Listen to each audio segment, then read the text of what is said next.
Breaking news చూస్తున్నా మధ్యప్రదేశ్లోని భోపాల్ కి సమీపంలో గతంలో జరిగిన ఓ దారుణ ఘటన ఈ మధ్య బయటపడిన సోషల్ మీడియాలో వైరల్ అయిన వార్త మరోసారి వార్తల్లోకి ఎక్కింది. ఓ గిరిజన యువకుడిపై స్థానిక బీజేపీ నేత అనుచరుడు మూత్ర విసర్జన చేస్తూ వీడియో తీశాడు. అది కాస్త వైరల్ కావడంతో నెట్టింట తీవ్ర ఆగ్రహావేశాలు వ్యక్తమయ్యాయి. దీనిపై మరింత సమాచారాన్ని మా ఢిల్లీ ప్రతినిధి రాజ్ అందిస్తారు.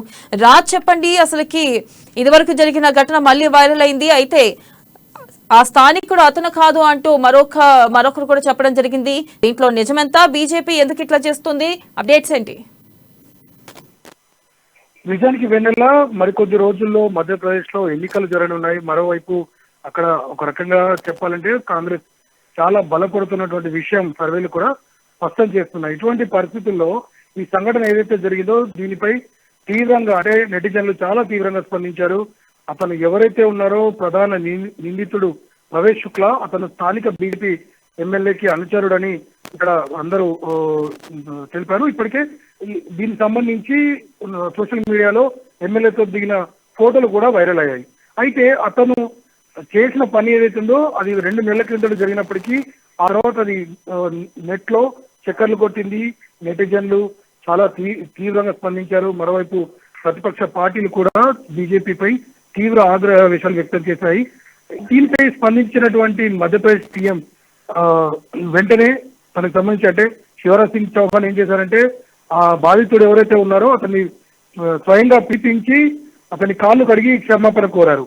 దీంతో ఆ సమస్య ఎక్కడితో సమస్య పోయినట్టుగా అందరూ అనుకున్నారు. కానీ నిజానికి ఎవరైతే ఆ ఎవరితో సీఎంతో కలిసి ఉన్నారో అతను దశరథ్ రావత్ అనే అతను తాను బాధితుడిని కాదంటూ ఇప్పుడు మళ్ళీ బయటకు రావడం అనేది ఇక్కడ సంచలనంగా మారింది. నిజానికి ఎవరినో తీసుకొచ్చి బీజేపీ ఇటువంటి నాటకాలు ఆడుతోందని ఇక్కడ విమర్శలు వ్యక్తం అవుతున్నాయి.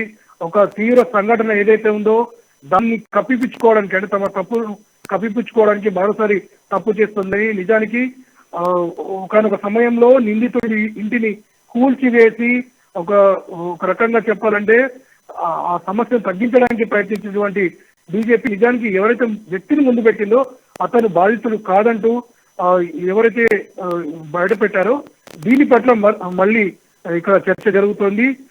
ఇదంతా కూడా పూర్తిగా రాజకీయ డ్రామా అని కాంగ్రెస్ తీవ్ర విమర్శలు చేస్తోంది.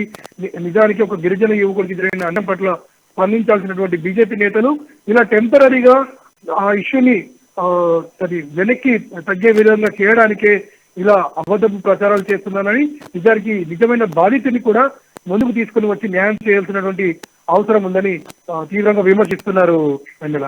Right Raj, thank you.